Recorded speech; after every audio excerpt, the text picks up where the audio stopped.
Hawkers को हटाना नहीं बल्कि उनका पुनर्वास करना चाहिए, कहा ममता बनर्जी ने। बता दें कि पिछले 3 दिनों से पूरे बंगाल में जो हॉकर्स उच्छेद का काम चल रहा है, इसे लेकर आज पश्चिम बंगाल के सीएम ममता बनर्जी ने नवान्ना में बैठक की और कहा है कि हॉकर्स को हटाना हमारा लक्ष्य नहीं है बल्कि उन्हें उचित स्थान पर पहुंचाना है। उन्होंने कहा है कि कुछ हॉकर्स ने गोदाम बना लिए हैं और हॉकर्स यूनियन को इसे देखना चाहिए। एक एक हॉकर्स 4-4 स्टॉल्स लगाती हैं, जबकि हर एक हॉकर्स को केवल एक ही जगह मिलनी चाहिए। पुलिस और हॉकर्स नेता गरीब हॉकर्स से अवैध पैसे की वसूली करते हैं, इसे तुरंत ही बंद करना होगा। इतना ही नहीं, ममता बनर्जी ने आगे कहा है कि कोलकाता के गरियाहाट में तो चलने की भी जगह नहीं है, बाहरी लोगों को जगह दी जा रही है। हॉकर्स को हटाने के बजाय उनके लिए एक निश्चित जोन बनाना चाहिए। अगर कोई भी अवैध गतिविधि होती है तो पुलिस या डीएम को बख्शा नहीं जाएगा। हॉकर जोन के पास किसी भी इमारत में अग्निशमन की व्यवस्था होनी चाहिए। नेता और पुलिस को लालच से बचना चाहिए। क्या कुछ और ममता बनर्जी ने कहा इस दौरान, आइए सुनते हैं। আমি দীর্ঘদিন ধরে হকার সমস্যা নিয়ে বলেছি। হকার উচ্ছেদ আমার লক্ষ্য নয়। আমি যেটা বলছি পরিষ্কার, কোনো কোনো কাগজ এটাকে নিয়ে লিখেছে যে আমি হকারদের ব্যাপারে গুসা বা কিছু একটা, এটা নয়। আমি হকারদের যথেষ্ট ভালোবাসি এবং যখন সিপিএমের আমলে অপারেশন সানশাইন করতে গিয়ে সব ভেঙে দিচ্ছিল বুলডোজার নিয়ে, সেদিন সারা রাত কিন্তু আমি এবং আমার সাথে সুব্রতদা ছিলেন, আমরা কিন্তু ফুল প্রোটেকশন দিয়েছিলাম ওদের। আমি নিজেও বিক্রিও করেছিলাম। আমরা যেটা বলতে চাই সেটা হচ্ছে একটা সিস্টেমের মধ্যে চলতে। আমি একজনকে একটা সিস্টেম বানাতে বলেছি, রাজীব কুমার এসছে মিটিংয়ে। আমি একটা সিস্টেম তোমাকে বানাতে বলেছি আইটি থেকে, সিস্টেমটা বানিয়ে আমাকে দেবে। আমরা যেমন বিভিন্ন জায়গায় অনেকগুলো দীঘা, মুকুটমণিপুর থেকে শুরু করে সব হকার স্টল করে দেওয়া হয়েছে, আবার নতুন করে যেন না বসে।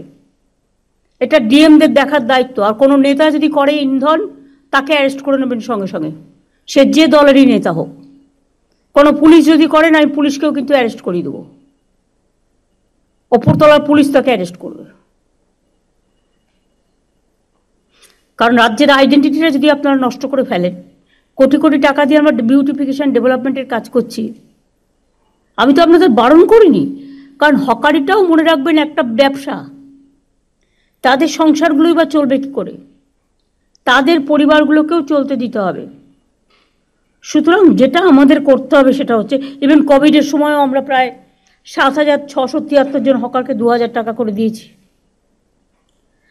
স্বাস্থ্যসাথীর আওতায় তাদের নিয়ে আসা হয়েছে।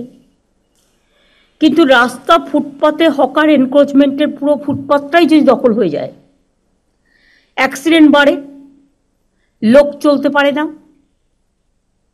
আর যে যার মতো ইচ্ছে মতো প্লাস্টিক জমা করে রেখে দিচ্ছে এবং হকারের জায়গাটাতে গোডাউন বানিয়ে দিচ্ছে।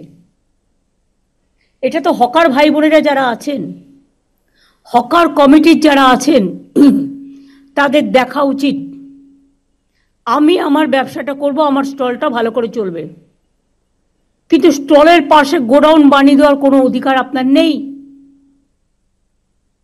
সে যত বড়ই নেতা হোক, আমি কিন্তু কাউকে ছেড়ে কথা বলছি না। আমরা হকারদের জীবন এবং জীবিকা সুরক্ষিত রেখে যাতে সাধারণ মানুষ তাদের হয়রানি কমানো যায়, অনেক স্টেপ নিয়েছি আগে। এই সংক্রান্ত আইনও করা হয়েছে।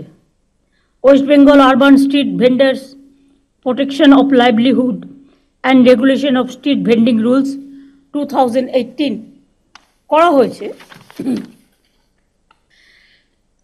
এই আইনে হকার নিয়ন্ত্রণের জন্য রাজ্যে 100, এটা হচ্ছে রুলসটা করা হয়েছে। এই আইনে হকার নিয়ন্ত্রণের জন্য রাজ্যের 128টি আরবান লোকাল বডিতে টাউন ভেন্ডিং কমিটি করা হয়েছে। জেলার লোকেরা, মিউনিসিপ্যালিটির লোকেরা শুনতে পাচ্ছেন আশা করি, ডিএম, এসপি, আইসি সহ সকলে। হকারদের নাম রেজিস্ট্রেশন থেকে শুরু করে হকিং জোন, নন হকিং জোন এবং রেস্ট্রিক্টেড জোন ঠিক করা হয়েছে। ঠিক করা হকারদের পরিচয়পত্র ইস্যু করা, সবই এই কমিটি দেখে। ন্যাচারাল মার্কেট, হেরিটেজ মার্কেট, এসব আইডেন্টিটি করার কাজটাও ওরা করতে যে কতদিন টাইম লাগবে আমি জানি না। Why they are taking too much time, election করে করে আমাদের 12টা বাজছে, কাজের কাজ কিছু হচ্ছে না। 1045টি ন্যাচারাল মার্কেট এবং 4787টি হেরিটেজ মার্কেট অলরেডি আইডেন্টিফাই হয়েছে। আমি আশা করব তাদের কাজটা ইমিডিয়েট কমপ্লিট করার জন্য। ब्लैंकेट बुकिंग करने के लिए इस नंबर पर बुक करें 8100957669 पर आप बुकिंग कर सकते हैं।